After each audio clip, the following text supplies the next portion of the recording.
حضرت ابو مالک اشعری رضی اللہ عنہ سے روایت ہے کہ رسول اللہ صلی اللہ علیہ وسلم نے فرمایا، پاکیزگی نصف ایمان ہے۔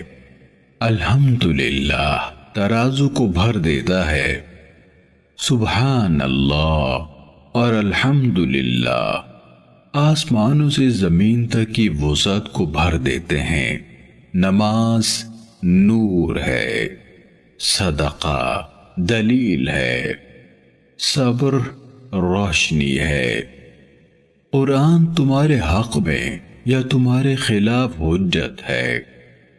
ہر انسان دن کا آغاز کرتا ہے تو کچھ اعمال کے عوض اپنا سودا کرتا ہے، پھر یا تو خود کو آزاد کرنے والا ہوتا ہے یا خود کو تباہ کرنے والا۔